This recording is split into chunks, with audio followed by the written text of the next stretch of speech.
Another Daily Mail TV exclusive, too posh to push. Meghan Markle made her first husband agree to a pregnancy contract to make sure that she was afforded every possible luxury if she gave birth to their child. Charlie Langston has the exclusive details now from our New York newsroom. Charlie, what did this so-called pregnancy contract reveal? There are moments in public life when the silence of one person speaks louder than the noise of 1,000 others. And in the strange, sprawling, operatic saga of the Duke and Duchess of Sussex, no silence has ever been quite as loaded, or as long, as the one maintained by Trevor Engelson. 4 years, as the story of Meghan Markle's transformation from Hollywood actress to British royal to California lifestyle entrepreneur unfolded in real time across every newspaper, magazine, and streaming platform on Earth, Trevor Engelson said nothing. Not a single unauthorized interview. Not a carefully placed leak to a friendly journalist. Not even an anonymous tip designed to nudge a narrative in one direction or another. While former colleagues, ex-friends, palace insiders, and distant acquaintances lined up to offer their perspectives on Meghan Markle's life and character, the man who was once legally married to her maintained a composure so absolute it became its own kind of statement. But composure, it turns out, has its limits. And in 2026, according to sources close to the situation, Trevor Engelson may finally be approaching his. What happens next, and what he may be preparing to say, has reportedly sent shockwaves through the Sussex inner circle. And Prince Harry, by all accounts, is not simply surprised. He is, according to those close to him, in a state of genuine, deep, and very personal shock. To understand why, you have to go back to where this story actually begins. Trevor Engelson is not a minor character in Meghan Markle's story. He is, in many respects, the first chapter of it. A Hollywood producer with legitimate industry credentials, Engelson met Meghan when she was still a working actress grinding through auditions, living the uncertain, exhausting, occasionally exhilarating life of someone trying to make it in one of the most competitive industries on Earth. He was not a stepping stone. He was, by most accounts, a genuine partner. Someone who used his connections, his energy, and his belief in her to help open doors that might otherwise have remained closed. The couple married in 2011 in Jamaica, surrounded by friends and family, in what those who attended describe as a joyful, intimate celebration. They were, in the parlance of Hollywood, a real couple. Not a red carpet arrangement. Not a strategic alliance. Two people who had chosen each other in a genuine and committed way. That makes what happened in 2013 all the more jarring. Meghan was filming Suits in Toronto. The show had given her something she had been chasing for years: visibility, momentum, a recognizable name. And as any entertainment industry veteran will tell you, when an actor finally catches a wave, everything around them tends to shift. The social circle changes. The ambitions expand. The calculus of who is useful and who is not gets quietly, brutally recalibrated. Trevor, by multiple accounts from people who knew the couple during that period, was left behind in that recalibration.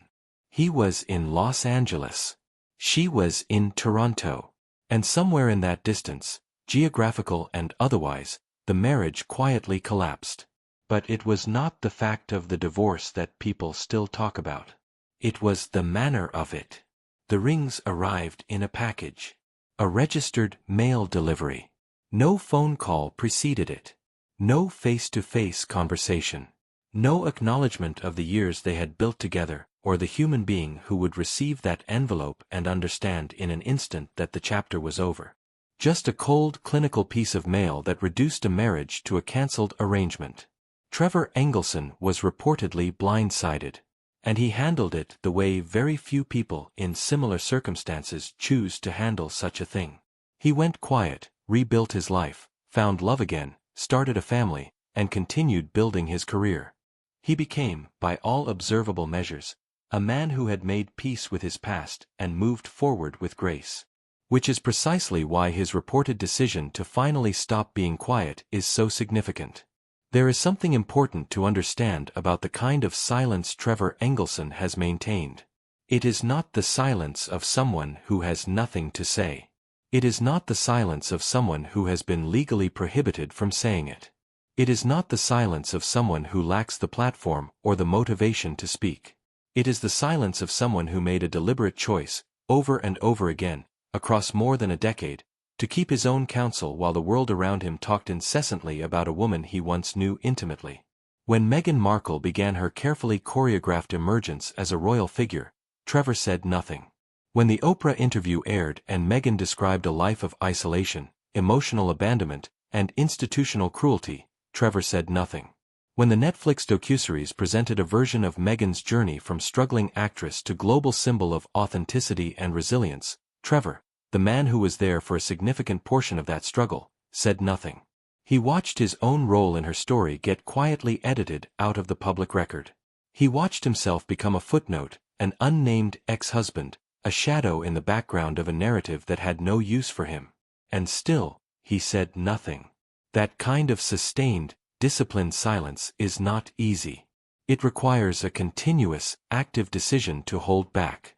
And what insiders now suggest is that the thing which has reportedly pushed Trevor toward reconsidering that decision is not bitterness, not financial motivation, and not a desire for revenge. It is something quieter and in many ways more powerful. It is the accumulated weight of watching a version of the truth that he knows to be incomplete, and in some respects, inaccurate, become the accepted, unchallenged public record. The man who helped build Meghan Markle's early career has watched her become, in public telling, a woman who essentially built herself. And for over a decade, he allowed that to stand uncorrected. That patience, sources suggest, is now running out. The reports of a potential memoir from Trevor Engelson began circulating in late 2025. And the reaction within the Sussex orbit has been, according to those familiar with the situation, one of barely contained panic. The reason is straightforward. Trevor Engelson does not need to embellish anything. He does not need to speculate, or theorize, or work from second-hand accounts. He was there. He lived through the years that Meghan's own public narrative has largely skimmed over or reframed. He has a direct, unmediated, documentable perspective on a period of her life that she has never fully opened to public scrutiny, the years before the reinvention, when she was still becoming whoever she was going to become. And critically, in a detail that Meghan's legal team is reportedly treating as a matter of the most serious concern, he is not bound by any non-disclosure agreement. When their marriage ended in 2013, Meghan Markle was a cable television actress. There was no PR infrastructure. There was no legal architecture designed to protect the downstream implications of an unguarded ex-husband. She walked away from that marriage without securing the one thing that, in retrospect, her future narrative would most need, his silence. For over a decade, his silence was given freely. Now, reportedly, it may be about to be withdrawn. A memoir from Trevor would be unlike anything the Sussex story has yet encountered. Previous critical accounts have come from royal observers, palace insiders, journalists, and biographers, people writing from the outside looking in. Trevor would be writing from inside the room. From inside the relationship. From inside the years that the public narrative has never adequately accounted for. He reportedly has correspondence from the Toronto period. He has photographs from the years when the marriage was still intact. He has a timeline, an internal, personal, first-hand timeline, of a relationship that Meghan's own public storytelling has conspicuously avoided. Beyond the personal history, sources have raised questions about more sensitive territory. Claims have circulated for some time, largely in the margins of mainstream coverage, treated with appropriate skepticism by serious journalists, about various aspects of the Sussex story that don't fully add up. These are matters that this report will not present as established fact, because they are not. But what is notable is that they are questions which, if Trevor were to address them directly with first-hand knowledge and documented evidence, would be answered in a way that no tabloid theory or internet speculation ever could be. The difference between a rumor and a reckoning is a credible primary source. And Trevor Engelson is a credible primary source. Whatever you think of the choices Prince Harry has made over the past several years, and thoughtful people disagree sharply on that question, it is difficult not to feel a degree of human sympathy for the position he now finds himself in. Harry gave up an extraordinary amount. The formal relationship with his father, the king. The closeness with his brother. His military titles. His country. The only institutional world he had ever known, the framework that had defined his identity from birth. He surrendered all of it in pursuit of a life that was sold to him as freedom, as liberation from an oppressive, cold, unfeeling institution that had never truly seen him or valued him. He believed in that narrative completely. By all accounts, he still wants to believe in it. And the reason Trevor Engelson's potential memoir reportedly has Harry in a state of deep personal shock is not primarily about public embarrassment, though there is certainly that dimension. It is about something more fundamental. It is the possibility that the foundation on which he built his entire post-royal life may not be exactly what he was led to believe it was. Sources close to the Montecito situation describe Harry in the early months of 2026 as a man who is struggling. Not just with the Trevor situation, not just with the ongoing estrangement from his family, but with a broader reckoning that has been quietly building for some time. The life in California has not delivered what was promised. The Netflix partnership generated headlines but not the cultural transformation it was supposed to represent. The memoir, his own memoir, created waves but also deepened wounds that may never fully heal. The brand ventures have stumbled. And the A-list protective circle that once surrounded the couple has, with characteristic Hollywood efficiency, quietly dispersed. Harry's response to all of this, sources suggest, has been increasingly to retreat into the things that still feel genuinely his. The Invictus Games, efforts to rebuild some version of a relationship with his roots, projects that connect to the military community and the veterans world that he has always understood and respected. There is a quality, observers note, of a man quietly constructing an exit route from a version of his life that is no longer working. The attempt to reconnect with his father during King Charles's visit to the United States in April 2026 was reportedly a genuine, heartfelt effort, a handwritten letter, a personal plea, an expression of a longing that Harry has reportedly never fully stopped feeling. The palace's refusal to arrange a meeting, formal, cold, delivered through official channels, was, by accounts from those who know Harry, devastating in a way that cut deeper than the public version of events conveys. And the detail that reportedly struck Harry hardest was not the refusal itself, but how Meghan reportedly framed it.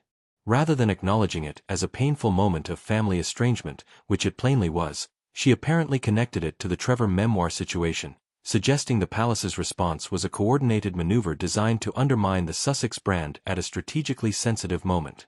Harry, sources say, did not accept that framing. And the fact that he reportedly pushed back, that he reportedly told her directly to stop attributing his family's behavior to the Trevor situation, marks something significant. It is a line being drawn by a man who has spent years not drawing them. While all of this plays out in private, the public dimension of the Sussex story in 2026 has its own painful momentum. The lifestyle brand that was supposed to cement Meghan's identity as a post-royal entrepreneur, American Riviera Orchard, later rebranded as Ever, has not performed as hoped.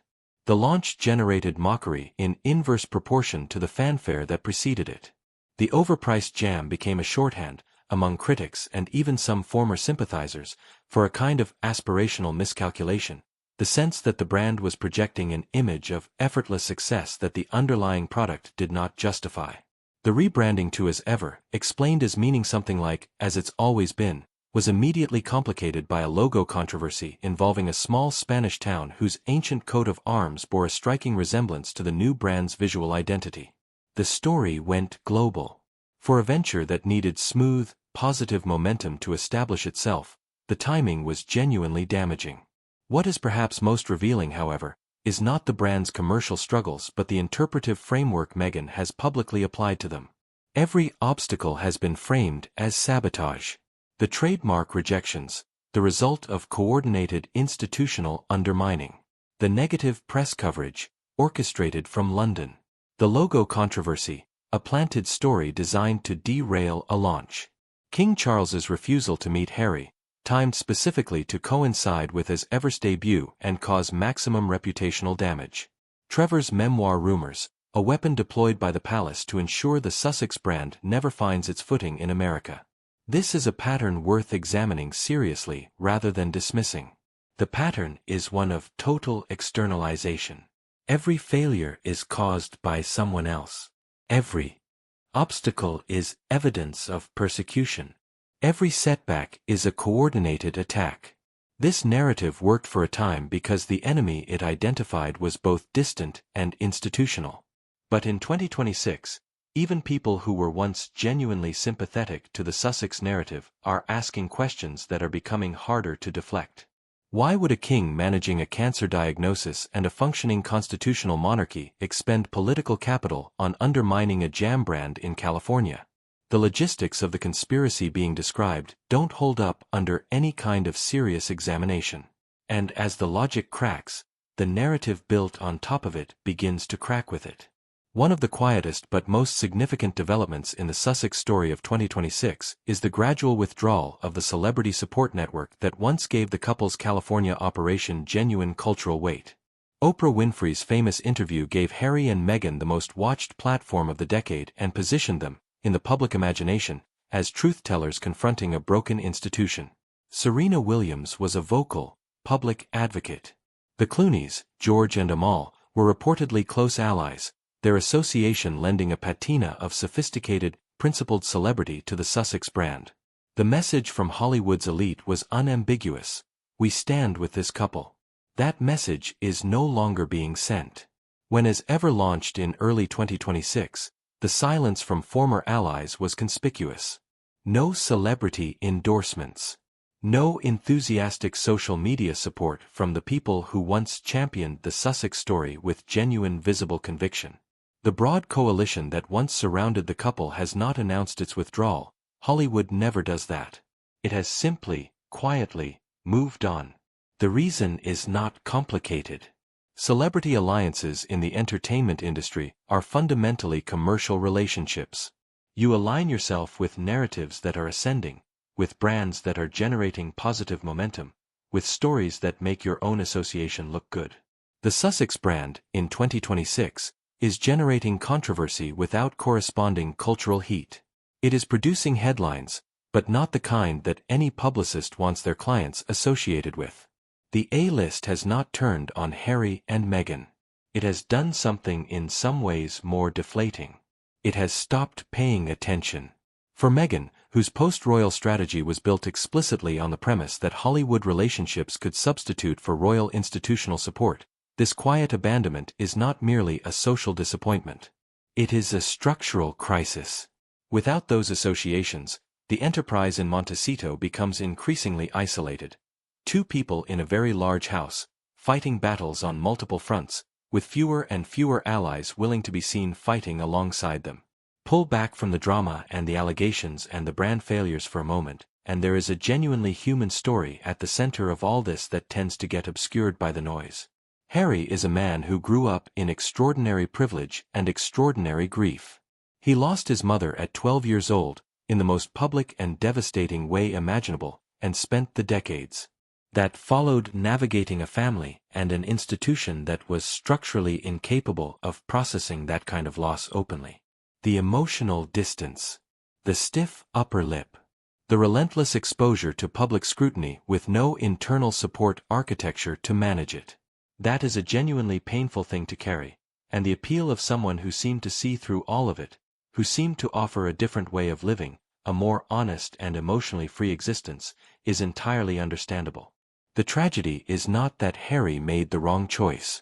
The tragedy, if the accounts from those around him are accurate, is that the choice he made may not have been made with complete information.